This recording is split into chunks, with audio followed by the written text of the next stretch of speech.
करगिल विजय या ऑपरेशन विजय। ऊंचाई थी 18,000 फीट और सीने पर गोलियां और दिल में लक्ष्य कारगिल विजय या कारगिल फतेह का। 26 जुलाई 1999 का वो दिन जब भारत माता के वीर सपूतों ने उस चोटी पर, मतलब करगिल चोटी पर, जब हमारे भारत देश की शान को तिरंगा झंडा गाड़ दिया था। 1999 की गर्मियां, लेकिन कारगिल की पहाड़ियों पर बर्फ जमी थी। इस बर्फीली चोटियों पर भारत देश को एक ऐसी चुनौती मिली जिसने पूरे देश को हिलाकर रख दिया था। यह सिर्फ एक युद्ध नहीं था, बल्कि भारत के जवानों का साहस, उनका बलिदान और उनका राष्ट्र के प्रति प्रेम और राष्ट्र गर्व की कहानी। यह युद्ध लगभग 60 दिन चला। घुसपैठ की एक साजिश। जब भारत को मई 1999 में पता चला कि पाकिस्तान के सैनिकों ने और घुसपैठियों ने मिलकर करगिल की ऊंची पहाड़ियों पर कब्जा कर लिया है। ये भारत के वो क्षेत्र थे जिन्हें सर्दियों में खाली करा दिया जाता था। जब सेना को इसकी जानकारी मिली या भारतीय सरकार के जब संज्ञान में आया, इतनी स्थिति बहुत ही बेहद गंभीर हो चुकी थी। दुश्मन देश के जो सैनिक थे वो हमसे बहुत ज्यादा ऊंचाई पर, लगभग 18,000 फीट की ऊंचाई पर थे, और भारत माता के वीर जवान 18,000 फीट नीचे। लेकिन लक्ष्य एक कारगिल फतेह। भारत माता के जवानों को नीचे से चढ़ाई करते हुए सीने में आग धधक रही थी कि कैसे भी करना है, कारगिल फतेह करना है। नीचे से भारतीय सैनिकों की चढ़ाई करना सबसे कठिन परिस्थितियों में से एक था। मतलब कारगिल फतेह में सबसे कठिन परिस्थितियों में से जो एक परिस्थिति थी वो था भारतीय सैनिकों को नीचे से चढ़ाई करना। यह भी साफ हो गया था कि ये एक सुनियोजित ढंग से की गई एक साजिश है।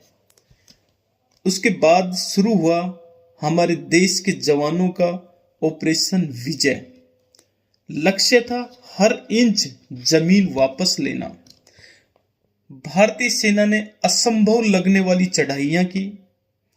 16,000 से 18,000 फीट की ऊंचाई पर, जहां ऑक्सीजन का भी अभाव होता है, कड़ाके की ठंड, देश के जवानों का बीपी बढ़ने का खतरा और ऊंचाई से दुश्मन की गोलियां, इन सब का मुंह तोड़ जवाब मेरे प्यारे भारत देश के जवान देते रहे। कैप्टन सौरभ कालिया करगिल युद्ध में शहीद होने वाला पहला भारत माता का वीर सपूत था। टाइगर हिल, तोलोलिंग जैसी चोटियां युद्ध का इतिहास बन गई। भारत माता का लाडला विक्रम बत्रा, जिसे भारत सरकार ने परमवीर चक्र प्रदान किया, एक आवाज बन गया था उस समय। उनकी आवाज थी ये दिल मांगे मोर, पूरे देश में गूंज उठी थी। मिशन का असली हीरो लेफ्टिनेंट बलवान सिंह था। उनकी वीरता के लिए उन्हें महावीर चक्र प्रदान किया गया था। कैप्टन मनोज पांडे, उनको भी उनकी वीरता के लिए परमवीर चक्र से नवाजा गया। ग्रेनेडियर मनोज योगेंद्र यादव और भारत माता के अन्य वीरों ने अदम्य साहस दिखाते हुए करगिल फतेह किया था। हमारे बीच में कारगिल युद्ध के वीर नायक दीपचंद जी आज भी जगह जगह वीरों के बीच में बैठकर देशभक्ति के, करगिल फतेह के या ऑपरेशन विजय के किस्से जगह जगह सुनाते हैं। उस युद्ध के अंदर दीपचंद नायक जी के एक पैर और दोनों हाथ गवा दिए थे। विजय का वो क्षण, जुलाई 1999 तक भारतीय सेना ने अधिकांश चोटियों पर फिर से फतेह कर लिया था या कब्जा कर लिया था। दिन था 26 जुलाई 1999 का, इतिहास का वो दिन जब भारत ने विजय की विजयी घोषणा कर दी थी। यह दिन आज कारगिल विजय दिवस के रूप में मनाया जाता है। इस युद्ध में इजराइल देश ने हमारी काफी मदद की थी। कारगिल विजय दिवस के रूप में हम 26 जुलाई 1999 को मनाते हैं। इस युद्ध में भारत ने लगभग 527 के लगभग जवानों को खो दिया था।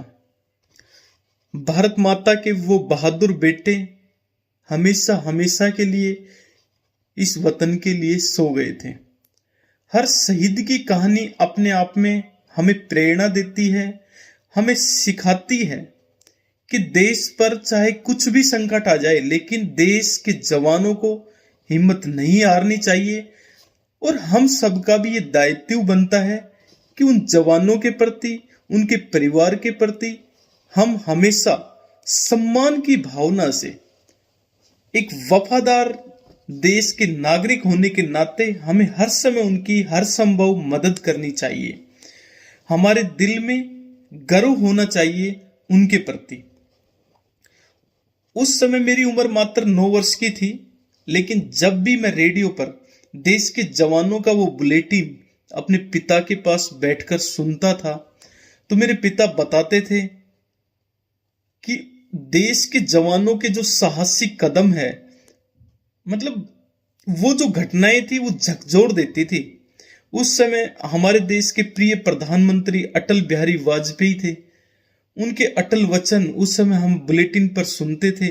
वो देश के सैनिकों का जो मान बढ़ाते थे वो काफी सुनने लायक थे। आज उस दिन को जब हम याद करते हैं, बहुत सुनहरे दिन लगते थे वो। जब करगिल युद्ध के समाचार हम रेडियो पर सुनते थे, इस देश ने देखा कि हमारे सैनिक सिर्फ सीमा की रक्षा ही नहीं करते, बल्कि वे अपने प्राणों की आहुति देकर राष्ट्र का सम्मान बचाते हैं। अमर बलिदान। क्या था अमर बलिदान? करगिल युद्ध ने भारत को एकजुट कर विश्व को यह संदेश दिया कि हम एक हैं। हर घर में देशभक्ति की भावना थी। स्कूल, कोर्ट, सड़क, राजनीति के गलियारों में सिर्फ और सिर्फ एक ही चर्चा थी, हमारे वीर जवान। उस समय हर भारतीय के दिल में एक ही आग धधकती थी, कारगिल फतेह। ये युद्ध हमें याद दिलाता है कि आज हम जो सुरक्षित हैं हमारे देश के अंदर, वो हमारे जवानों की बदौलत है, उनकी शहादत के बदले हैं। करगिल की पहाड़ियों पर लहराता तिरंगा सिर्फ एक कपड़े का टुकड़ा मात्र नहीं है, वह भारत का साहस, भारत का त्याग, भारत की एकता और भारत की एक संगठित होने का भी प्रतीक है। जय हिंद, जय भारत, जय संविधान।